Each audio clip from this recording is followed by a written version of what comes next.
Hey, Shalawam, Shalawam. First and foremost, all praises be to Yahawah, Bahashem, Yahawashi, Bahashem, Rakakadash. Double honors to the apostles, elders, and bishops of the great millstone, which rule well and teach well in sincerity, taught us this truth. And Shalawam to the Lord's hopeful elect. It's your brother Urami Kazak back with hopefully another edifying lesson through the spirit and power of Yahawah, Bahashem, Yahawashi, Bahashem, Rakakadash. I want to read these three scriptures real quick. Okay, these are prophecies, right? So let's get them. Matthew 24:7. For nation shall rise against nation, and kingdom against kingdom, and there shall be famines and pestilences, and earthquakes in diverse places. Now, pestilence is what? Sickness. All right, nation against nation. These are countries. Kingdoms against kingdoms. Same thing. Countries. All right, nations as well is speaking about the 18 nations. All right, which you have on this earth. So they're rising against each other. They're fighting one another. All right, and they're also fighting within one another, neighbor against neighbor. Okay, so these prophecies are taking place at this point in time. You have earthquakes in diverse places, earthquakes all over this planet, and the amount of earthquake, is far greater than it's ever been in any point in history. Okay, so that's something to key into if you're a watchman, man. All right, if you're paying attention. And hey, Yahawah will get the stats on earthquakes. This is Mark 13:8. For nation shall rise against nation, and kingdom against kingdom, and there shall be earthquakes in diverse places, and there shall be famines and troubles. These are the beginning of sorrows. So famines and troubles, right? Storehouses shall suddenly appear empty, right? That's what's taking place with these terrors and things of that nature. Is going to bring diverse famines in all different places. Walmart and Amazon is disputing against DJT, and it's a lot of bickering going back and forth, right? And there was also a bill, well, not a bill, but an agreement signed between Trump and China to maybe prolong this, to stop it, right? But the effects are already being done. And then after that so-called 90 days, what's going to take place? Are you just going to do another agreement and keep it going, man? All right? Look, the pot is boiling, and the top is about to explode. Okay? It's about to come shooting up eventually and seeking off the sides. That's what we're seeing. So Luke 21:11, and great earthquakes shall be in diverse places, and famines and pestilences, and fearful sights, and great signs shall they be from heaven. All right? So with that being said, I want to get a YouTube video that I have lined up, which is going into that. And this is from this guy, man, Mr. BB333. He is a watchman of sorts of the worldly, worldly wisdom, and he be paying attention to chariots, which he doesn't know they're chariots, but he brings them out because people send him these videos, and earthquakes and all this type of stuff, man. So he's actually a pretty good channel to follow, Mr. BB333. I've used this channel before in my videos, so let's just check out a little bit of this. Hey guys, welcome back to another video. We're going to talk about this volcano off the coast of Oregon that's ready to rock and roll. They say this thing could go at any time. We've been talking about this white streak in the nighttime sky that showed up mysteriously during a mysterious geomagnetic storm. Now it's shown up in the middle of a thunderstorm. Wait till you see this video footage. But first, up here off the coast of California, Oregon, and Washington, they go on to say California's nearest active undersea volcano is about to erupt. Over here at MSN.com, the article goes on to say a mysterious and highly active undersea volcano off the Pacific coast could erupt by the end of this year, scientists say. Nearly a mile deep and about 700 miles northwest of San Francisco. And this is about 300 miles due west as the crow flies from Portland, Oregon. And here's the volcano. Right there it is, looking down on it, out off the coast of Oregon. But here's the thing, the submarine volcano has erupted 3 times since its discovery, 98, 2011, 2015, and they say it is due to erupt. The last 3 eruptions have been fairly mild for volcano eruptions, but one thing that's not being mentioned, this is an earthquake-prone area, so that's something that we'll be keeping a very close eye on between now and the end of the year. Check out this rare video footage that shows a streak in the sky during an electrical storm sent in by D. Strickland, once again, out of Arkansas. It has narration. Here we go.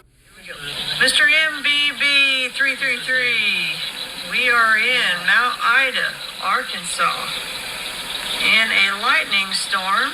No rain. Been in the same spot forever. Light streak. Plus a ray. Don't know where it's coming from. Alright, I'm gonna back off. Okay, I know it was a little difficult to see in original speed. So what I did, I slowed it down. You're going to be able to see this thing quite easily. Watch right here. See the white streak? What in the world is going on with the white streaks in the sky? There it is again. I'll keep the mouse out of the way so you can see it. Right there it is again. They observed this white streak in the sky for an extended period of time during the storm that was an electrical storm that produced no rain. Once again, out of Arkansas. There's a good look at it right there. This, too, was a mystery, like the mystery streak spotted in the sky during the geomagnetic storm. And apparently, it wasn't above the clouds. It was obviously below the clouds, or it wouldn't have been visible. Is Earth trying to tell us something? I think...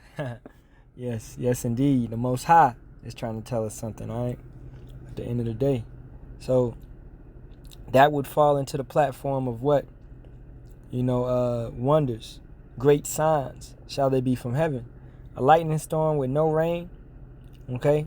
This type of stuff, all right? Where does lightning and the dew and mist and rain and snow and all that come from? From the heavens, okay? So for you so-called scientists, man, all right, you try to deny Yahawah Ba'ashem Yahawashi and everything that he does, okay? Earthquakes, volcanoes, all this stuff was created, all right, by Yahawah Ba'ashem Yahawashi, okay? Because Yahawashi created all this through the strength and power of Yahawah. Now, I want to get a little bit on this volcano. Man, I don't know, son. Throat caught up or something, but hey, Salakia if I keep coughing. But I want to get a little bit of Salakia.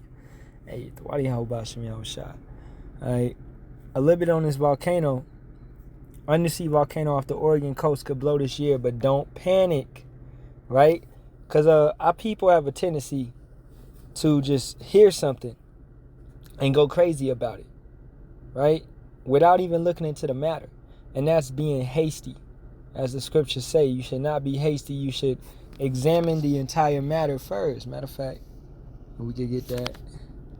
Examine, what is it, the matter? No, examine first.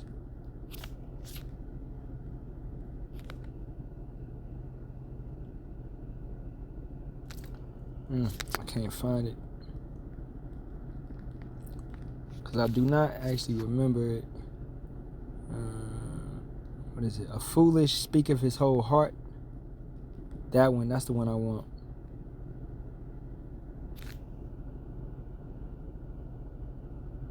Actually, that'll work. Proverbs 15:7. The lips of the wise disperse knowledge, but the heart of the foolish doeth not so. Okay? And that goes with examining an entire situation, observing an entire situation. All right, I want to find the one that I wanted though, because that's the perfect precept for what I got to say. And it's in Proverbs. All right, but if a brother can't remember it, please, Baba Kashar, put it on the comment board. I ain't gonna waste the time just going look for it. But if our people would examine this whole thing and actually go into it and understand that this volcano, as Mr. BB333 said, it has erupted 3 times, right? And the most recent time being 2015. Now, did the whole West Coast get destroyed? No. Okay, an underwater volcano ain't too much of a problem. Now, it will create earthquakes, diverse earthquakes in diverse places, right? Earthquakes in diverse places, but it won't be as much of a threat as Yellowstone erupting. That's a super volcano which could actually destroy the entire West Coast. And I did a lesson on that last year about, when those nukes hit. All right, I believe Yahawah Ba'ashem Yahawashi will actually, if a super volcano get hit with a nuke, it's going to go. All right? It's going to react. All right, so this stuff is going to be chain reaction, domino effect. Right? So the whole West Coast, all of Babylon, man. Okay? we already know it's going to be done with. But examining the volcanoes is this Axial joint ain't as powerful as the Yellowstone volcano, right?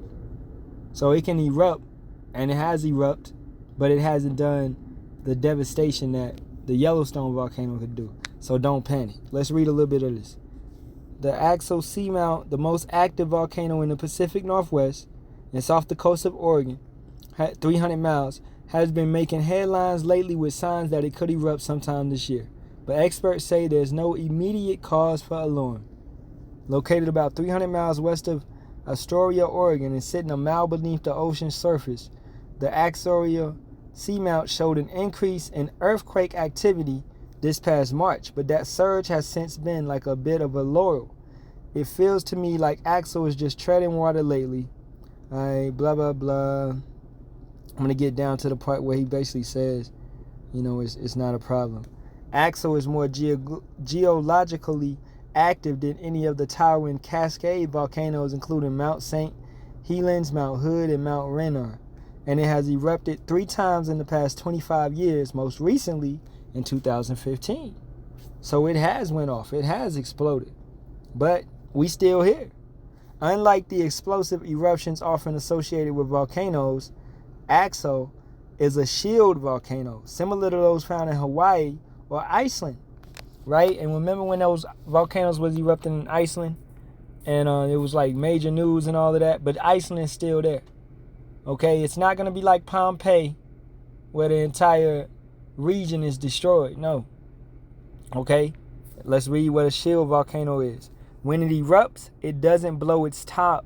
Instead, lava seeps through cracks on its slopes, flowing slowly across the sea floor. So, as I said earlier, with the basically a pot boiling and the water seeping out, that's what it's about. That's what it's kind of doing. Okay, that's what's gonna happen. It's not gonna just off the top, how a regular volcano, what you picture in your mind. We got different type of volcanoes. We got different type of plates, tectonic plates that move. Okay, you got some plates that expand, some plates that go towards one another, and some plates that go up and down or sideways, right? So understanding the science behind this stuff will give us a better understanding of the earth. And there's no really cause to panic about this whole situation, right? I'll get a little bit more. The eruption of the Axial Seamount won't cause any problems for humans. For the size of eruptions we've seen in the last 20 years, if you were on top of it on a boat, you would never know it. But the Axial's steady volcanic activity makes it a prime suspect for scientific study. All right, let's go down a little bit more. Right here. As a real dangerous volcano, you don't want to be issuing any predictions that you're not sure are going to be true. And that actually goes into not being hasty, because if you're telling people this is about to happen, boom, boom, boom, then what are people going to do? They're going to evacuate. They're going to leave the area. All right? Because people might have to evacuate. There could be economic costs and freaking people out. In the meantime, Chadwick and his colleagues are still trying to figure out how to accurately forecast volcanic eruptions that could eventually be used to make life-saving predictions when it counts. And you can't do that, Esau. Okay? Yahawah works in mysterious ways. He works how he wants to work. Now I want to get Sirach 39 and 28. There be spirits that are created for vengeance, which in their fury lay on sore strokes in the time of destruction, that pour out their force and appease the wrath of him that made them. Fire and hell, and famine and death, and all these were created for vengeance. If we take it back to, matter of fact, just type in earthquakes again. This is what Yahawashi was prophesying. Okay, what is this? Let's read Mark 13:8. For nation shall rise against nation, and kingdom against kingdom, and there shall be earthquakes in diverse places. There shall be famines and troubles. These are the beginning of sorrows. So with those nations rising against nations, you will fight with the sword. All right? Famines and things of that nature. These are spirits created for vengeance. Fire and hell. Volcanoes. Lava. That's fire. Hail coming down from the sky. When a volcano erupts, you have an ash storm coming down. Okay? So fire and hail and famine and death, all these were created for vengeance. Teeth of wild beasts and scorpions, serpents, and the sword, pew-pews, punishing the wicked to destruction. They shall rejoice in his commandment, and they shall be ready upon earth when need is, and when their time is come, they shall not transgress his word. So, spirits, also the Halalyam, the angels, cannot transgress against Yahawah Ba'ashem Yahawashi. Okay? Now let's get another scripture. Because you can't predict. It's declaring the end from the beginning. You can't predict what's about to take place. You have to follow the prophecies, Esau. Do you understand that? Isaiah 46:10. Declaring the end from the beginning and from ancient times the things that are not yet done, saying, my counsel shall stand and I will do all my pleasure. Alright? So at the end of the day, Yahawah Ba'ashem Yahawashi is going to do all that he has planned to do. Alright? I'll get a little bit more and finish it up. An undersea volcano called Axial Seamount, located about 300 miles off the coast of Oregon, is showing signs it could erupt soon. It is considered one of the most active underwater volcanoes. Once again, we already read all of that. Alright? But it's not truly a threat unless Yahawah Ba'ashem Yahawashi wants to make it a threat. Okay? It's going to erupt. It will be a couple earthquakes, etc., etc. But it's not no need to panic. Now, what I believe, speaking as a man, is that he's going to have it go and do what it's supposed to do at the right time, as an appointed time, as he always does. Okay? To match whatever he wants it to match. These, like I said, with the nukes coming. Alright? And Yellowstone could possibly be activated and explode at the same time. All of this stuff, all of these spirits created for vengeance will be aligned and attack and destroy this place at the same time, man. You know, this place is set up for destruction because of its wickedness. Let's go to Revelations 18:4. And I heard another voice from heaven saying, come out of her, my people, that you be not partakers of her sins, and that you receive not of her plagues. So understanding that's talking about us getting to the chariots. The remnant, the elect, the hopeful elect, getting into the chariots. We coming out of Babylon, so we don't have to experience all of this stuff that's going to take place for her sins. And that does not mean we don't have to go through the tribulation. We will go through the tribulation, Jacob's trouble. Okay? But we won't have to experience the second death, which is the ICBM missiles. Right? So understanding that, that's why we will come out of her. For her sins have reached unto heaven, and power hath remembered her iniquities. Reward her even as she rewarded you, and double unto her double, according to her works, and the cup which she hath filled to her double. Okay, so whatever, regardless what she did on this earth, she's going to receive it back. And that's speaking about Esau, Edom, this wicked individual and his descendants, his nation. Alright? At the end of the day. So, hey man, at the end of the day, I hope this has been an edifying lesson. I'm going to give all praises be to Yahawah, Ba'ashem, Yahawashi, Ba'ashem, Kakadash. Double honors to the apostles, elders, and bishops of the great millstone who I do listen to. Shalawam, Shalawam, Shalawam to the hopeful elect. And Kwam Yasharahla, a Bible ball to this wicked kingdom. May this bitch fall soon. Shalawam.